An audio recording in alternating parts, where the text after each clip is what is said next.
हम सब ने देखा है कि किशमिश को कुछ समय के लिए पानी में रखने पर वो फूल जाती है। क्या आपको पता है ये कैसे होता है? जी हाँ, ये ऑस्मोसिस का प्रोसेस है जिसके कारण ये किशमिश फूल जाती है। जी हाँ, आपने मुझे सही सुना। ये ऑस्मोसिस का प्रोसेस है जिसके कारण आसपास के माध्यम से पानी किशमिश की सेल्स में घुस जाता है जिससे वो फूल जाती है। क्या हम ऑस्मोसिस को एक बार डिफाइन कर सकते हैं? इस प्रोसेस में एक सेमी परमिएबल मेम्ब्रेन के थ्रू हायर वाटर कंसंट्रेशन से लोअर वाटर कंसंट्रेशन तक पानी मूव होता है। एक दिलचस्प बात यह है ऑस्मोसिस के बारे में कि पानी की मूवमेंट उसमें घुले हुए पदार्थों की मात्रा पर निर्भर करती है। और इसका वास्तव में क्या मतलब है? आइए इसे बेहतर समझने के लिए हम एक एक्सपेरिमेंट करें। चलिए हम 3 प्लेट्स या कंटेनर्स लें और हर एक में अलग अलग कॉन्सेंट्रेशन के सॉल्ट सॉल्यूशन को लें। चलिए हर एक में हम कुछ रेड ब्लड सेल्स यानी आरबीसीज को ऐड करते हैं।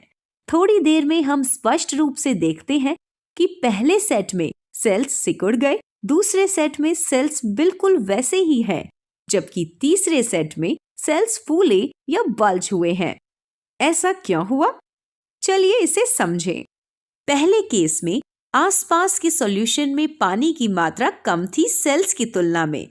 दूसरे शब्दों में सॉल्यूशन में सॉल्ट की मात्रा ज्यादा है और इसलिए ये सॉल्यूशन कॉन्सेंट्रेटेड है।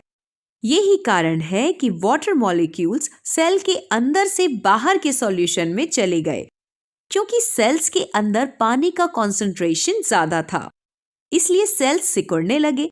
इस तरह के सॉल्यूशन को हाइपरटोनिक सॉल्यूशन कहते हैं, यानी कि ये सॉल्यूशन हायर सॉल्ट कॉन्सेंट्रेशन के होते हैं। अब दूसरे केस पर एक नजर डालें।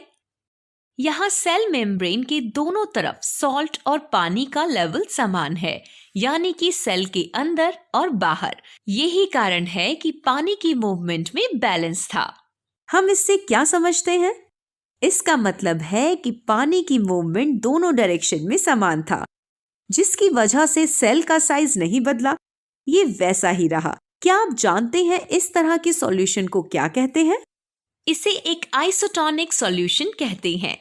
2 सॉल्यूशंस आइसोटोनिक होते हैं जब पानी का कॉन्सेंट्रेशन सेमी परमिएबल मेम्ब्रेन के दोनों तरफ समान होता है। अब हम तीसरे सेट पर फोकस करते हैं। इस केस में सेल्स एक डाइल्यूट सॉल्यूशन से घिरा हुआ है जिसमें पानी का कॉन्सेंट्रेशन ज्यादा है। घुली हुई सॉल्ट कम है और पानी की मात्रा ज्यादा है, इसलिए पानी के मॉलिक्यूल सेल्स के अंदर चले जाते हैं और इस वजह से सेल्स फूल गए हैं। इस तरह के सॉल्यूशन को हाइपोटोनिक सॉल्यूशन कहते हैं। दूसरे शब्दों में सॉल्यूशन जिसमें पानी का कॉन्सेंट्रेशन ज्यादा है दूसरे के मुकाबले में। ये तरह तरह के सॉल्यूशंस और उनके अलग अलग कॉन्सेंट्रेशंस हैं जो सेल्स और प्रेशर सस्टेन करने में और जीवित रहने में मदद करते हैं। ऑस्मोसिस के इस सिंपल प्रोसेस से प्लाज्मा मेम्ब्रेन के आर पार मॉलिक्यूल्स की मूवमेंट भी प्रभावित होती है।